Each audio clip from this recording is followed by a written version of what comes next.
Novel ini cerita keluarga. Biasanya kalau ngomongin keluarga pasti dilihatnya dari aspek morality. Betul. Kayak kamu berbakti or enggak, itu Hmm. karena alasannya apa gitu kan. Karena judgement moral policy atau religion policy Ya, gitu. betul. Tapi realitasnya yang dari POV yang ngejalanin tuh gimana yang orang muda sekarang. Jadi menurut aku keluarga itu very unique. Iya, dan Mm-mm. kompleks banget Kompleks ya. banget, Kayak kompleks 3 banget. orang padahal saudara Iya. dibesarkan sama Mm-mm. ibu atau ayah yang sama tapi Betul. beda-beda gitu. Halo semuanya, welcome to The Ajeng Lounge. Bersama aku Ahmad Hayatami dari The Ajeng, dan kali ini di The Ajeng Lounge akan berbeda nih. Biasanya kita cuma wawancarai musisi perempuan, dan kali ini akan ada penulis, aktivis perempuan juga. Dan mungkin kalian udah pada tahu tokohnya siapa. Dan di samping aku udah ada, ini dia Mbak Kalis Mardiasih. Yeay, terima kasih sudah memperkenankan untuk datang. Yeay, makasih juga Mbak Kalis.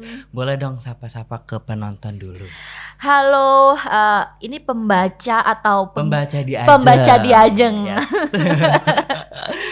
Apa kabar Mbak? Sehat dan bersemangat. Yeay, berarti selama ini di Jakarta ya berarti ya Mbak Kalis sendiri. Aku base-nya di Jogja, tapi cukup sering ke Jakarta. Dan kebetulan sekarang ada di Jakarta dan mampir ke The Ajeng Lounge. Terima kasih. Yeay. Dan kita akan ngobrolin nih Mbak buku novel debut fiksi pertama Mbak Kalis. Ini judulnya Makamkan Ibu di Samping Ayah. Ini judulnya, dari judulnya aja udah bikin aku deg sih sebenarnya. Tentang apa? Iya, tentang apa ini? Kenapa harus dimakamkan di samping ayah gitu?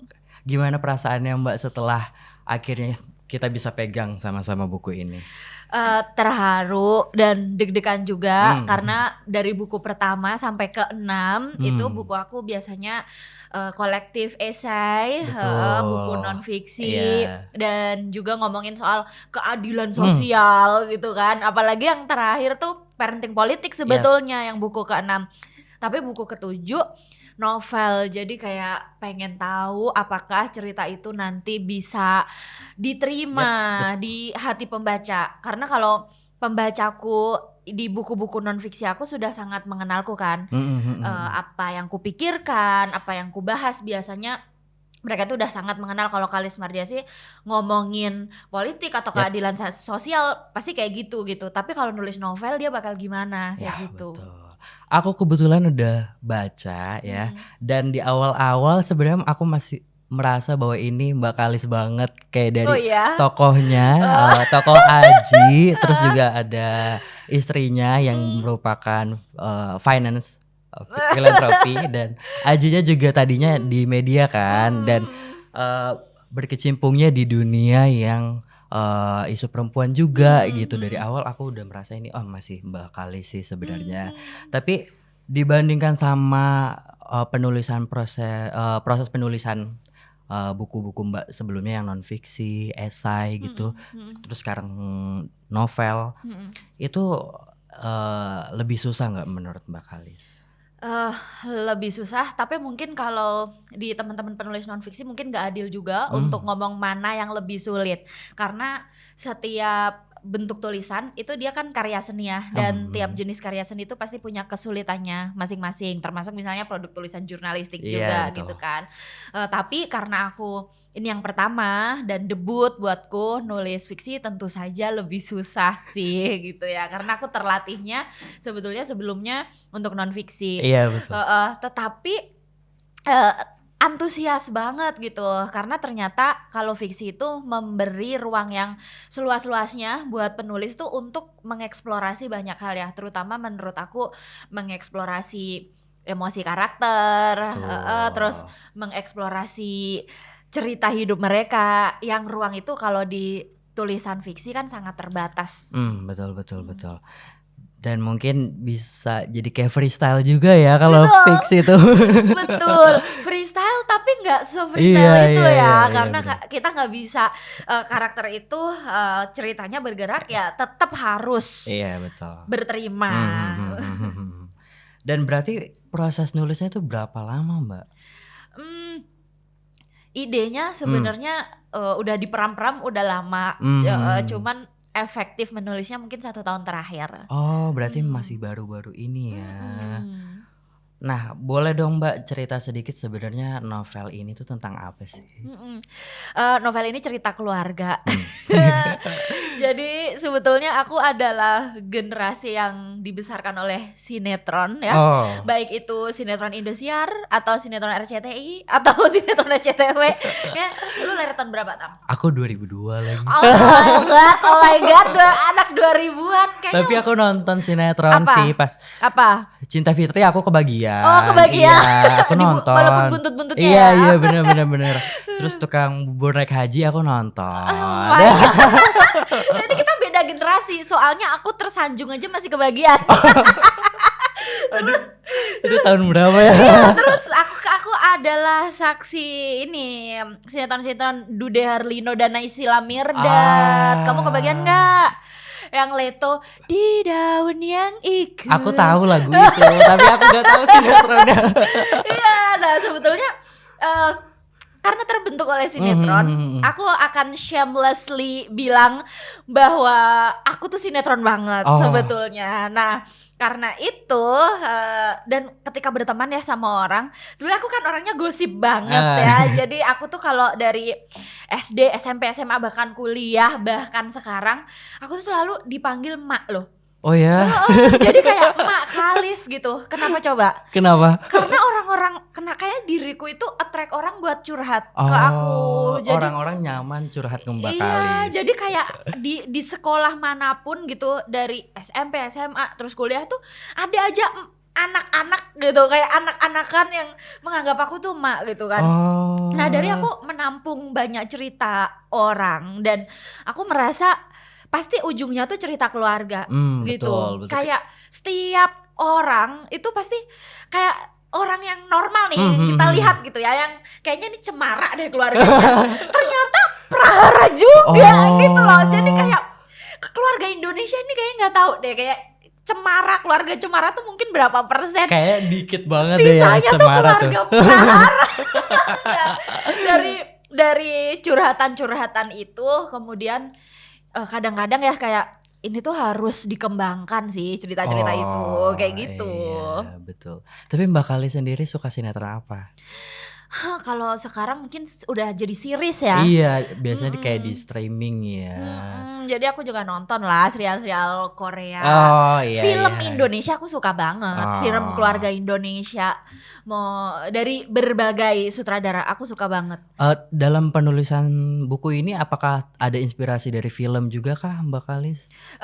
Tentu saja ya, karena orang kan kadang-kadang kayak gini, masa sih aktivis gitu nontonnya, kan kadang film Indonesia aja diledekin gitu, apalagi film cerita keluarga. Tapi sebenarnya aku suka banget kayak Noktah Merah Perkawinan gitu ya. Marsha Timothy sama Oka Antara berantem di dapur sampai mau tampar-tamparan, itu aku nangis. Kayak kamu kasih deh film-film Home Sweet Loan. Iya, betul. Entah apa, kayak aku akan nangis. Kayak sediakan film yang kamu menyuruh penontonnya menangis, akulah penonton itu yang akan menjadi penonton nomor 1 yang akan menangis kayak gitu. Aku terakhir inget nangis tuh nonton Satu Kakak Tujuh Keponakan. Kakak Moko, aku siap menangis. Ya aku ke bioskop berkali-kali dan aku akan selalu menangis untuk Kakak Moko. Oh iya, tadi belum ke-spill jelas tuh cerita novel ini tentang apa. Oke, jadi ini ada keluarga dengan 3 anak gitu kan. 3 anak tuh walaupun dia dibesarkan dalam satu keluarga, mungkin kalian juga yang 3 saudara atau 2 saudara gitu ya, pasti kalian tuh bingung karena kok bisa beda banget ya gitu, aku dengan kakakku atau dengan adikku gitu, walaupun dari ayah atau dari ibu yang sama gitu kan.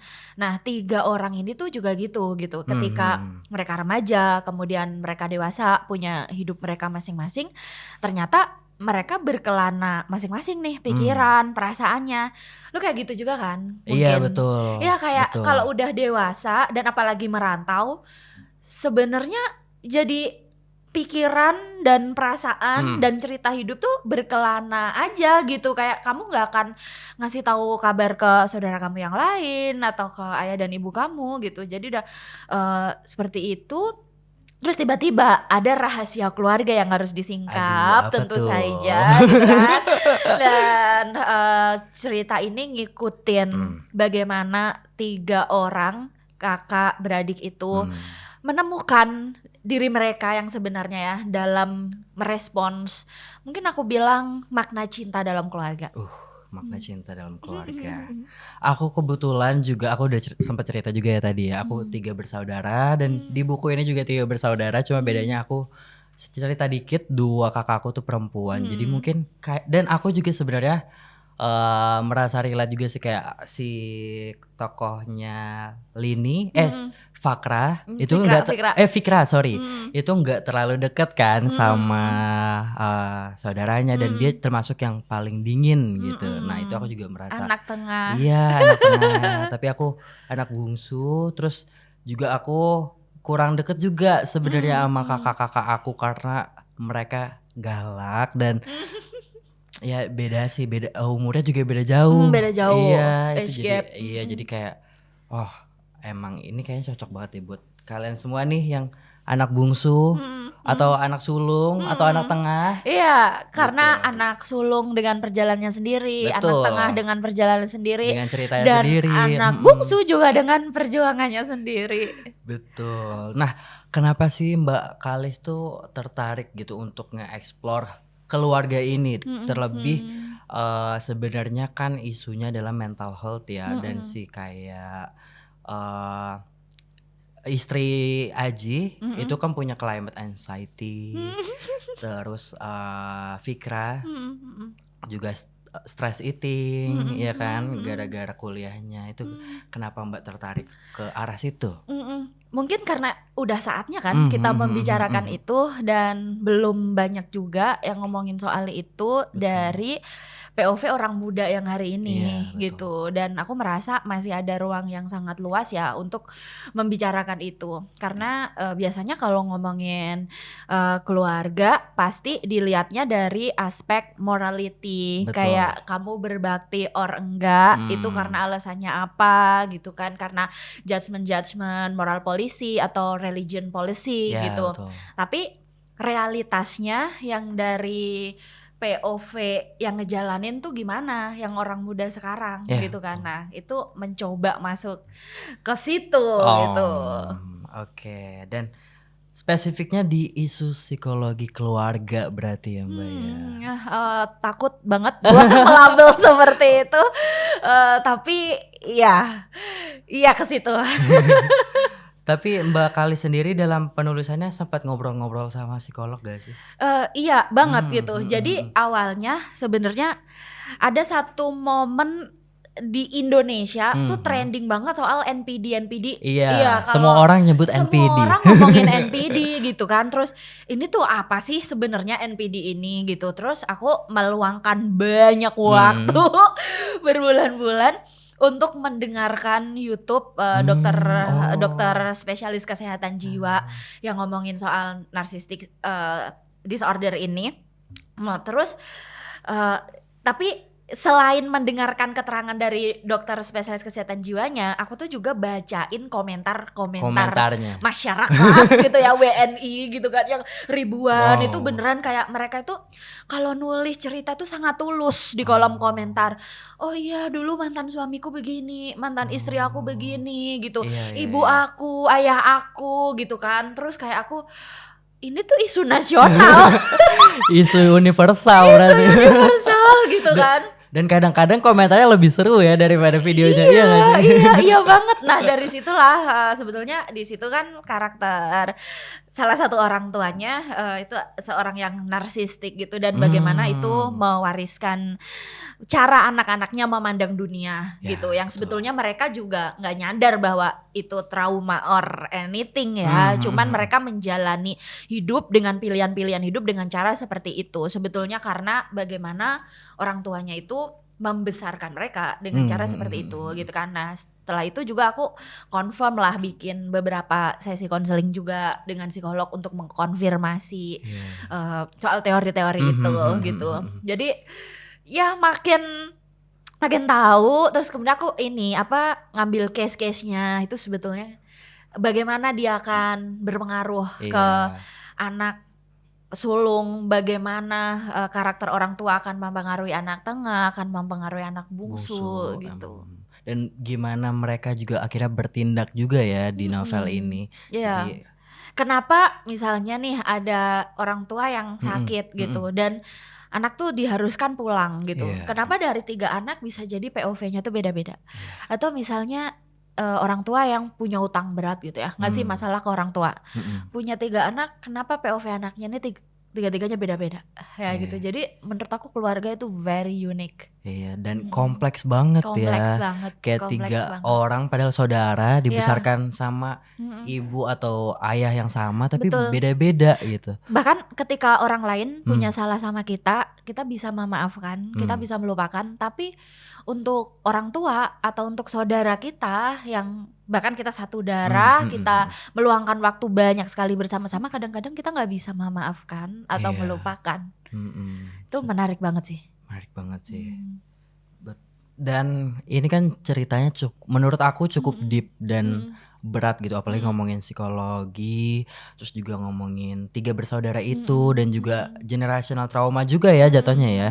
Nah dari Mbak Kali sendiri tuh pas nulis sebenarnya lega kah atau kayak makin tertantang kah atau punya kesulitan tersendiri nggak? Pas nulis, pas ngedraft awal rasanya biasa aja. Tapi begitu memulai cerita masing-masing tokoh, baik itu anak sulung, anak tengah, anak bungsu, ibu, ayah, dan semua tokoh yang ada di dalam novel, tiba-tiba aku jadi sayang sama mereka semua. Wow, jadi kayak teman sendiri atau anak sendiri ya. Jadi kayak aku sebenarnya nggak pengen mereka sedih, tapi mereka harus sedih gitu. Aku pengen membantu mereka ketika mereka dalam kesulitan gitu. Aku pengen kayak ngasih tahu seharusnya kamu bisa begini, tapi kamu tetap karakter yang harus menjalani bagian hidupmu gitu. Jadi rasanya tuh kayak pengen aku peluk satu-satu karena tahu sebetulnya kalau kita ngomongin kemanusiaan atau ngomongin semua orang yang ada di sekitar kita, termasuk diri kita sendiri, kita tahu setiap orang tuh punya pergulatan perasaan dan pemikirannya sendiri-sendiri kan. Betul banget. Bukannya mereka nggak berusaha, mereka berusaha banget gitu. Iya.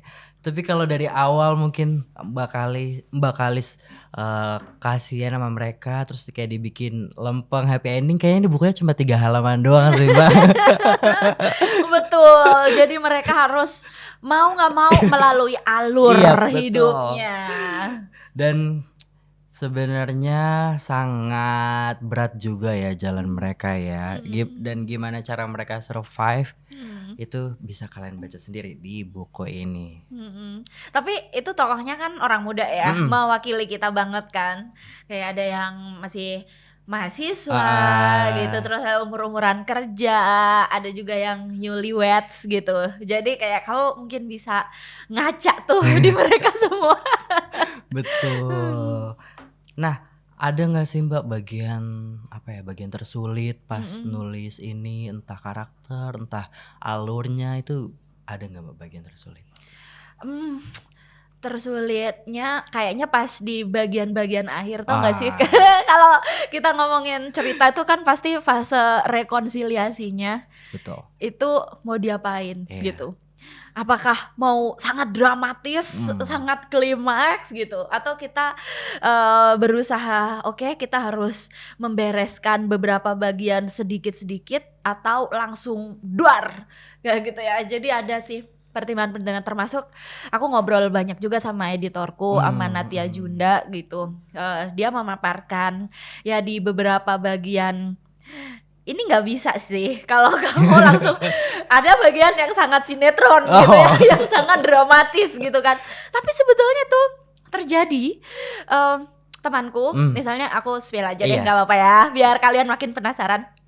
Kamu pernah dengar nggak ada perselingkuhan orang tua yang menemukan bukti perselingkuhannya tuh justru anaknya sendiri? Pernah. Banyak kan sebenarnya di HP.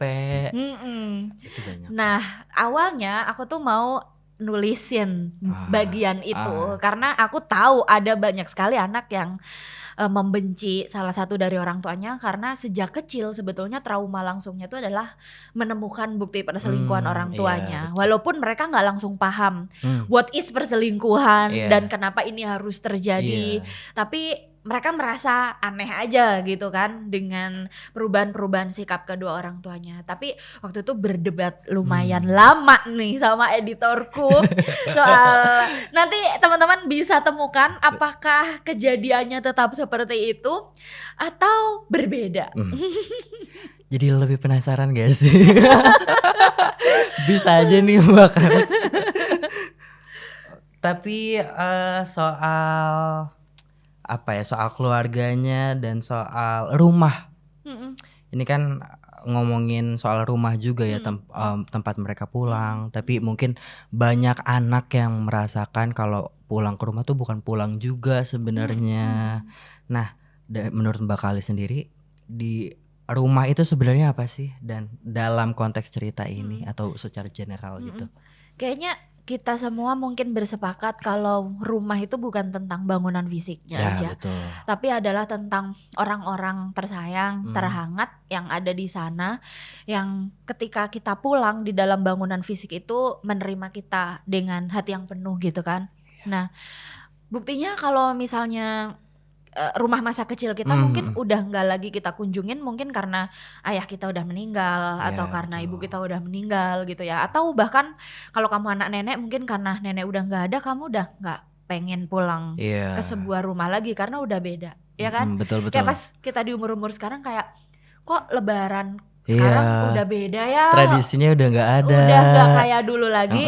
Itu sebetulnya karena orang-orang di masa kecil yang menyenangkan buat kita itu satu persatu udah pergi, obrolannya sudah berbeda. Kayak gitu kan. Jadi ya rumah is all about cinta yang bisa diberikan sih kepada kita.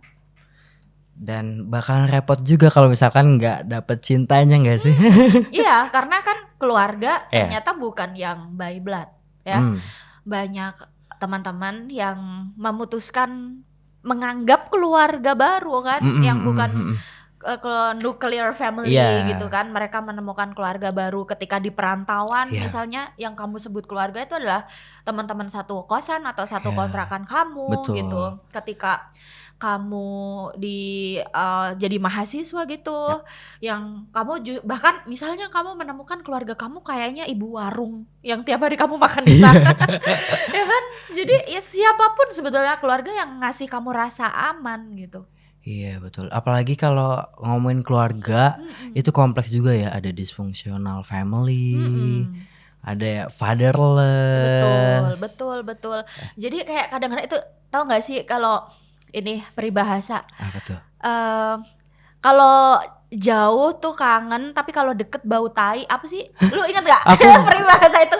Ada yang tahu. Kalau jauh wangi, tapi kalau deket bau tai. Itu tuh itu kayak sangat Indonesia. Jadi kalau kamu merantau lama, kamu tuh kangen sama bapak ibumu, sama saudara-saudaramu. Tapi pas kamu pulang, udah deh 2 hari aja cukup. Soalnya hari ketiga sampai seterusnya kalau lu terusin bau tai semua mereka.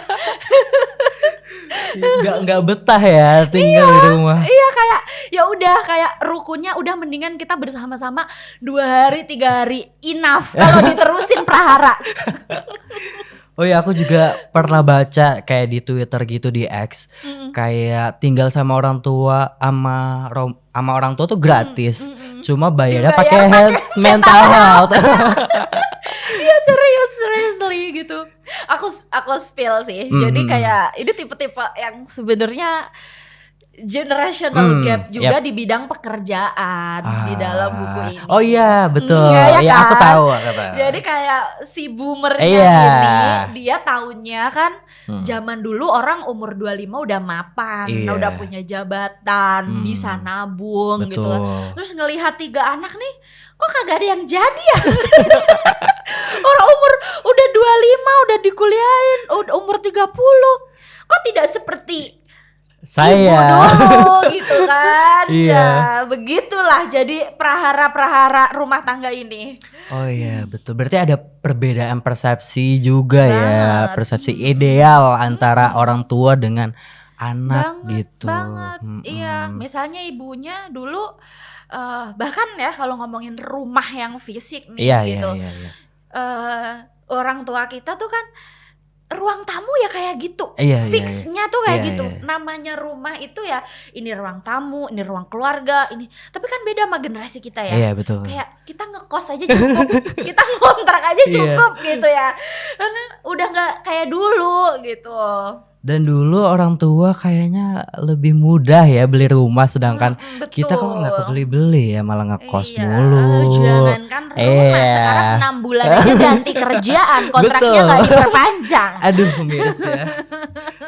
Bahkan kayak tempat kerjanya mungkin nggak sustainable kayak yang dialami tokoh ini sebenarnya. Duh, kompleks hidup itu ya.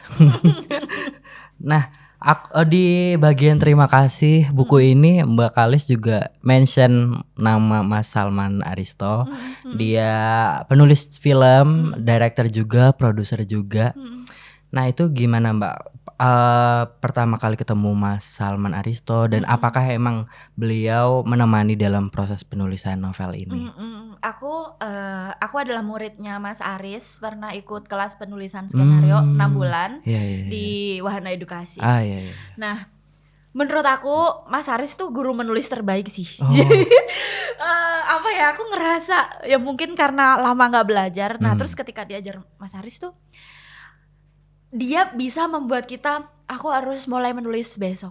Aku harus menuliskan ceritaku besok gitu. Walaupun mungkin gak sempurna, tapi dia bisa membuat karakter-karaktermu harus segera dihidupkan, cerita-ceritamu harus segera diwujudkan gitu.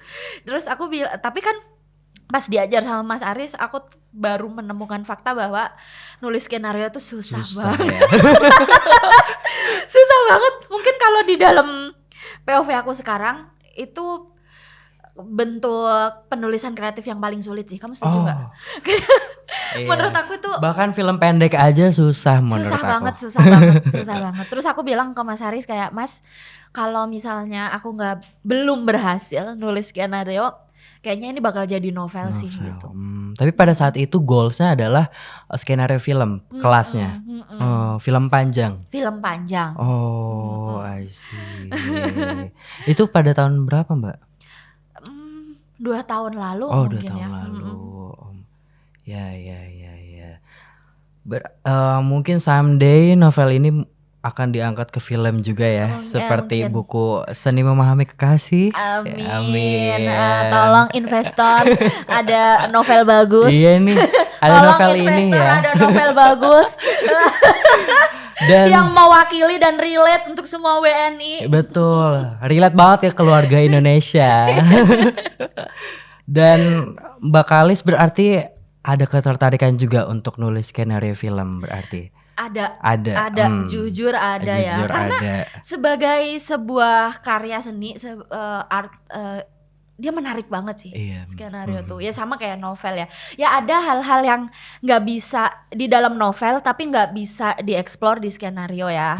Misalnya kayak fungsi estetika ketika kita mengilustrasikan setting atau perasaan, itu kan hanya bisa diikat di dalam novel misalnya. Kalau skenario itu kan pengadeganan. Tetapi art di dalam penulisan skenario yang pengadeganan itu ketika ditulis juga indah banget gitu loh. Jadi kayak punya kesulitan yang berbeda and I wish I can do both. Menarik dan kayaknya kalau skenario film tuh detailin suasananya atau settingnya tempatnya juga ya, dan kayak ada night, ada day gitu kan. Teknis sih sebenarnya. Kamu udah pernah ikut belajar juga? Belum pernah sih, cuma aku waktu itu nulis film pendek waktu itu. Nulis film pendek. Dan itu cukup susah sih. Susah. Untuk satu adegan aja. Banget. Tapi kalau terlibat di proyek kreatif lain gitu, apakah Mbak Kalis tertarik? Contohnya apa ya? Kayak di luar buku atau di luar film gitu. Mungkin nulis lagu? Who knows? Aku pengen banget karena ini agak menyimak gitu ya.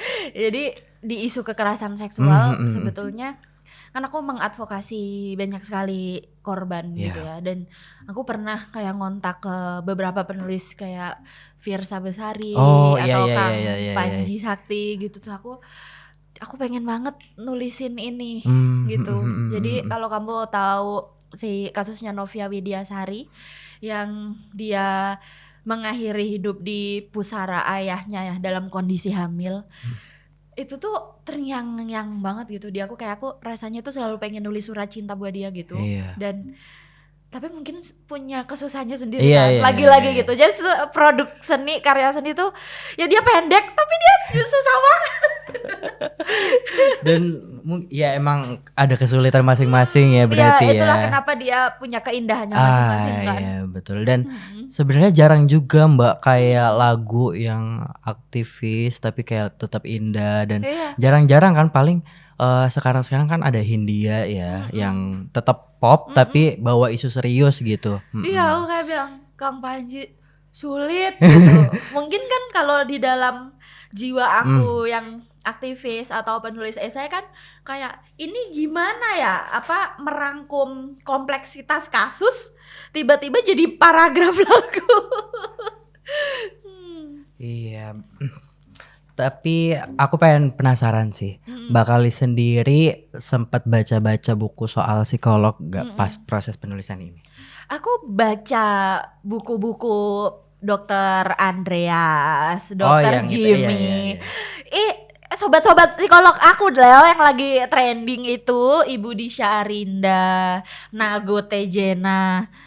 Basically kayak aku belajar banyak soal kesehatan mental juga ya, karena kan itu sebuah isu yang mau nggak mau harus kita terima kan di generasi sekarang. Kayak kamu nggak bisa maksa diri kamu untuk stay di hari-hari old bersama generasi yang lawas gitu loh.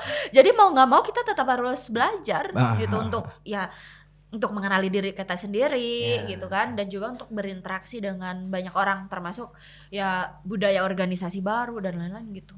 Ya betul. Dan sebenarnya aku cerita sedikit, aku tipe orang yang jarang baca buku self help atau psikolog gitu, dan aku lebih suka baca novel fiksi yang memang ada kaitannya dengan isu tersebut gitu, atau ada misalnya aduh kalau kayak gitu aku jadi blank. Kalau terakhir kali mungkin apa ya, novelnya Mas Eka mungkin yang seperti Dendam, itu juga kan ada isu soal maskulinitas, feminitas gitu. Jadi di balik fiksi ada sesuatu juga yang bisa kita ambil gitu. Nah, aku sebenarnya lebih enjoy kayak gitu. Nah, mungkin di buku ini juga seperti itu ya, Mbak ya. Nah, aku tuh pembacanya Mbak Andina Dwi Fatma. Di novel Mbak Andina yang bukan yang lebih senyap dari bisikan ya, itu aku suka banget, dan ngomongin soal motherhood journey dan juga urban family banget. Tapi yang dulu dia dapat DKJ, aku lupa judulnya. Sebenarnya udah ngomongin soal isu kesehatan mental tuh jauh sebelum isunya tuh diomongin juga. Gitu. Iya betul. Itu buku tahun berapa? Aduh, aku masih S1 ketika itu ya. Dan tapi aku memfavoritkan buku-buku Andina Dwi Fatma karena dia novel tipis. I love novel tipis. Jadi I love novel aku sendiri. Iya, ini juga. Aku nggak bisa baca novel. Ini juga halamannya ada 141. Iya, jadi novel tipis 2 hari 3 Iya. hari kelar. Hidupmu sudah berat, Betul. jangan bebani hidupmu lagi dengan buku-buku yang tebal. Dan kayaknya one sitting juga bisa deh Mbak, Bisa, kalau bisa. fokus banget. Dan ya aku kebetulan belum selesai baca, jadi aku pengen tertarik selesain sih. Dan kira-kira ada apa dengan keluarga mereka, ada apa dengan ibu mereka atau ayah mereka, dan kenapa judulnya Makamkan Ibu di Samping Ayah. Tapi kamu udah cukup bisa berempati belum sama mereka semua? Aku jujur udah, karena ya namanya kita punya ibu, punya ayah ya, dan apalagi dekat banget dengan keluarga. Terus juga kayak aku juga sebagai POV anak ketiga, itu juga aku bisa merasakan di Aji, di Fikra gitu. Aku udah mulai bersimpati sih, meskipun kayak di awal-awal juga masih singkat ya, belum terlalu deep gitu. Jadi aku masih bisa sih Mbak.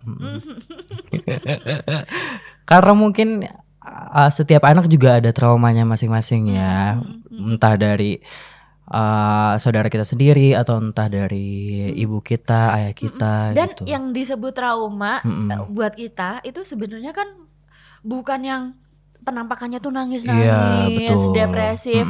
Kita semua ini makhluk yang di luarnya kelihatan normal, bekerja setiap hari gitu, nongkrong sama teman setiap hari. Sebetulnya kita juga nggak baik-baik aja gitu. Sering nangis mungkin kita di harus kamar. tetap menjalani day to day betul. karena ya hidup harus terus berjalan walaupun perasaan kita lagi nggak nyaman, pikiran kita lagi nggak nyaman gitu. Iya betul. Bahkan kayak di buku ini ayahnya suka nangis juga kan, diam-diam kayak itu. Dan apa ya, ciri khas Indonesia kali ya, kayak kurang menurut aku bukan kayak penelitian atau gimana, tapi kayak kita cenderung susah untuk mengekspresikan vulnerability kita gitu, kerapuan kita. Shin ayah nangis dengan memalingkan wajah itu aku alamin. Aku pernah ngelihat bapak aku nangis dengan memalingkan wajah, tapi aku ngelihat dia gitu. Iya, dan sampai sekarang aku masih inget tuh adegannya. Iya sih bener, dan itu terbayang-bayang yang Mbak di otak sampai sekarang. Iya, itu yang bikin aku sayang banget sebenarnya sama bapak. Dan aku mau cerita sedikit sih sebenarnya. Aku kurang tahu konteksnya kenapa makamkan ibu di samping ayah. Cuma kayak kebetulan ayah aku juga udah nggak ada, dan aku tinggal berdua sama ibu aku. Dan makanya aku udah di awal tadi bilang kayak deg banget judulnya kenapa gini. Aku gitu. tuh takut ya sebenarnya karena ini tuh orang bakal bisa nebak ceritanya nggak ya. Tapi ketika aku baru spill judulnya doang, itu tuh banyak banget followers aku waktu itu di X, di thread tuh yang bilang, Mbak ini kayaknya bakal relate banget sama aku karena ibuku nggak berhasil dimakamin di samping ayah. Atau nenekku nggak berhasil dimakamin di samping kakek gitu. Jadi ternyata urusan memakamkan ini ada dramanya sendiri juga gitu. Dan di buku ini diceritain juga ya drama itu. Jadi kayak why dan gimana jadinya, apakah berhasil orang ini dimakamkan bersisian, beli berapa tuh 60.000 doang ya? Berapa? 59 59.000 aja setara dengan 1 cup kopi kamu. Betul, kopi di SCBD ya. Ini radikal banget jualannya ya. Dan ngomong-ngomong soal makam, aku juga kayak inget film Ziarah. Nonton nggak? I love it. Gila, itu aku pecah nangis ya di bioskop. Aku lama banget, terutama bagian ending. Kayak kamu expect gak endingnya kayak gitu? Aku nggak expect banget. Iya. Ya Allah, kok bisa endingnya kayak gitu tuh, aku nangis. Dan itu bahkan di per fragmennya aja, sequence ya kayak di per sequence aja tuh aku udah nangis mulu kan. Di endingnya itu aku nangis. Di sampingku Hana Al-Rashid sama Ari Kriting, aku nonton bareng mereka kayak Iya, dan itu soal makam juga kan. Betul. Nyari-nyari makam suaminya. Dan itu aduh, ya kalau dipikir-pikir ya makam ya kayak lu udah nggak bernyawa gitu kan, di mana aja nggak sih? Tapi sebenarnya nggak juga.